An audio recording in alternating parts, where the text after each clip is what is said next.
I'm from a South Asian background, from India and Pakistan, different sides of the family.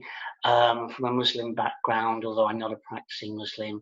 Um, I'm also identify as a gay man.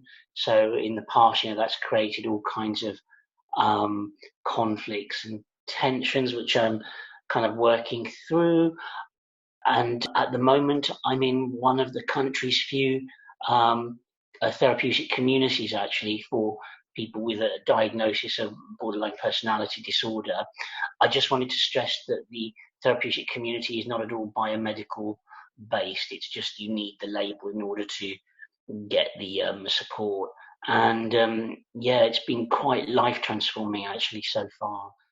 One of the tensions I'm feeling at this time around COVID-19 is, Boris Johnson and the government all emphasizing how we're all going to kind of beat this together. And even the Queen came on to spread that message, like the world of the war, unity in the war kind of message, and summing up Dame Vera Lynn and all these kind of things. But what I felt because of my, LGBT, BME, Muslim background is that there's a lot of division being created in society. And I think what the government has been doing is setting community against community, so setting white communities against BME communities and vice versa.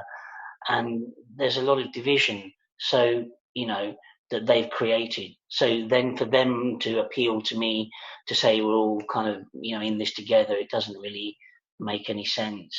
It kind of worries me and challenges my sense of belonging, my sense of belonging in society, which I've always wrestled with a sense of belonging, being LGBT and from a Muslim background and then being um, LGBT and living in a homophobic, racist society. Um, I've always kind of wrestled with those issues, and unfortunately, that's very highlighted now. I think what's really good about being an NSUN member is, particularly at this time, there's been a disintegration of that kind of framework of support of service users coming together and helping ourselves in terms of our mental health, but also in terms of campaigning for some of the changes to the broader issues, legislation in terms of mental health, but also, economic and social policies that affect us around benefits, for example. Um, and unfortunately, because of austerity, a lot of that's gone. And so NSUN is, I think, more or less the remaining national service user network. And it pulls together experience, expertise, wisdom, and support, which is really, really needed at this time.